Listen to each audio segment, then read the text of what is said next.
first motorcycle that I ever bought and owned was a 2008 Yamaha FC6. I had bought this bike for $2,800 and I ended up selling that bike with an additional 5,000 miles for $3,300. Shortly after that, I started posting motorcycles to social media. Because of that, I have been granted a very unique opportunity of being able to afford a myriad of different motorcycles, an extensive list of owning and riding different motorcycles. And with an endless stream of drama and negativity in the motorcycle space, today I wanted to start a new series of reviewing bikes. I am dubbing this Glazing Motorcycles. The thought process behind this is to try to bring positivity back in the motorcycles. Talking about some of the greatest bikes I've ever owned and ridden. And so today I want to start this video series out by covering this 2016 Yamaha R1 that's very reminiscent of my 2018 R1 that I used to own. This bike is owned by my friend Evan, and it's here in this dealership getting a bunch of service items done. And so I figured while it's here, it would be a lovely time to sit down and talk about this bike and what makes it truly one of the most special bikes ever made. This, of course, is a 2016 Yamaha R1 in Championship Blue. This bike has 19,464 miles, which even for a car,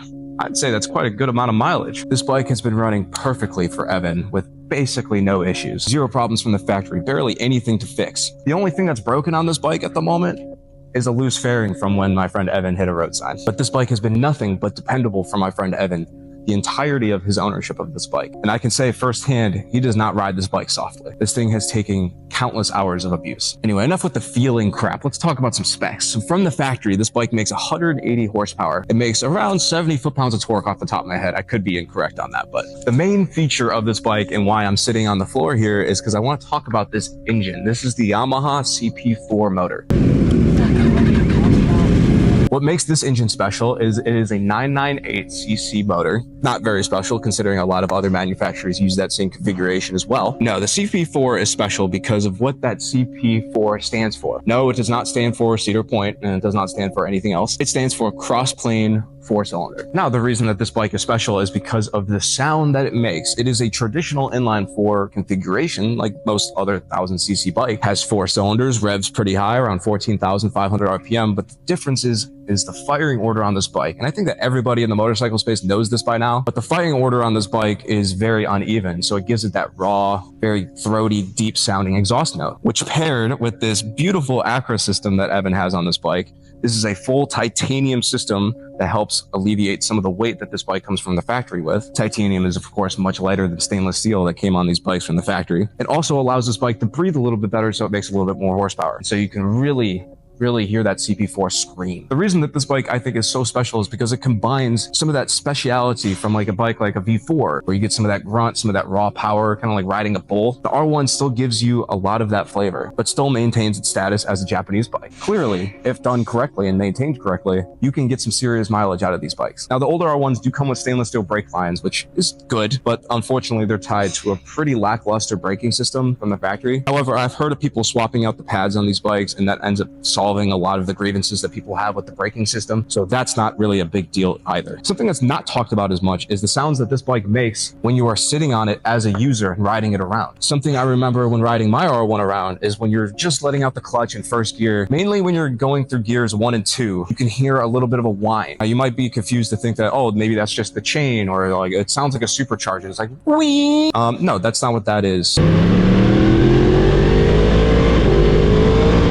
From my own knowledge, what that little sound is when you are pulling off from a red light on the R1, that is actually the balancer shaft inside the bike. Because of its uneven firing order, it's a very unbalanced motor. The CP4 has a very beefy balancer shaft that you can hear when taking off from a light. It's a very cool sound, like wee, wee, and then once you get into the higher gears, it kind of goes away. But from the lower speeds, it's a lot of fun to hear, and it's just another little extra adage of flavor that's added onto this bike that I think makes it even more special. I can very easily flat foot on this bike, but something to note is that the seat on the R1 is one of the widest in the industry. So it's not all just about seat height. If you are someone who is leg lengthenly challenged, I guess, leg length challenged, you might come into some problems. Even if you are a tall person by trade, if your legs aren't extremely long, you might have problems, because the tank of this bike comes down to a nice little swoop, which is nice when you're riding the bike because you'll smash your nuts a lot less. But when you're sitting on the bike at a red light trying to put both of your feet down, The widened seat does put your legs apart, which gives you a little bit less. It adds to the length, so you need taller legs. So everybody on social media usually glazes the CP4 because of how it sounds. It sounds so deep, so throaty, so scary. But something I see nobody ever talking about is how this bike sounds can actually get you into a lot of trouble. To this day, the person who owns this bike, my friend Evan, is the only one I've ever known who's been ripped off of his bike at gunpoint by a police officer who thought his bike was too scary. No,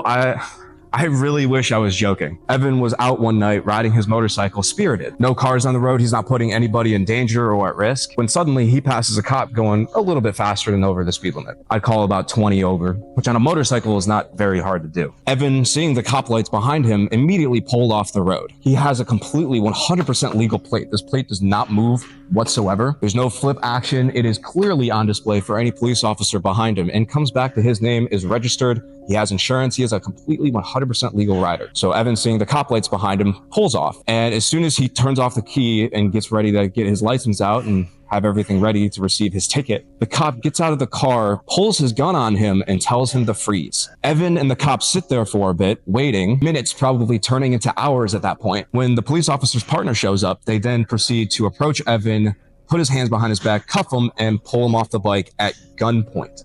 Keep in mind, Evan does not conceal or open carry on his bike.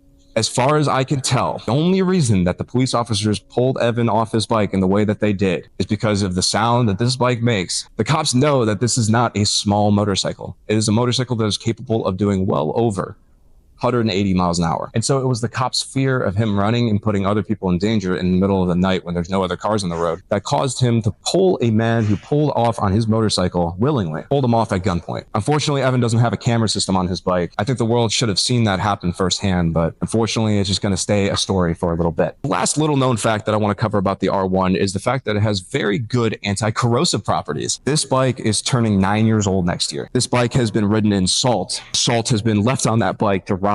This bike has been ridden in the rain countless times, and yet if it was given maybe more of a proper wash, you would literally never know. The paint on this bike still barely showing scratches if you look hard enough. Bare metals and aluminum on this bike still show signs that it hasn't corroded whatsoever. You can say that aluminum doesn't rust, but I've owned bikes with aluminum that oxidizes over time in a very short amount of time. BMW. No, the R1 is something special. For being one of the most expensive Japanese leader bikes you can buy, I definitely think that you are spending every penny effectively. Even used, these bikes hold up extremely well as long as you know that they are taken care of effectively and aren't roll raced or taken to drag strips. Luckily, living in the United States, the R1 was refreshed for 2025, so we are likely going to continue to see that bike live for quite a long while. So if you're thinking about picking one up, I heavily implore you that you do. With all of that being said, guys, I hope you enjoyed today's video. This was glazing the Yamaha R1. I'm sad that the weather outside isn't giving me the opportunity to go outside and enjoy this bike to its fullest. Evan said I'm absolutely allowed to, but I don't want to do that. Personally, it's just a little cold outside for me. So having owned this bike for many miles, I can tell you it is one of the best bikes I've ever owned, and I would absolutely buy one again if I had the room.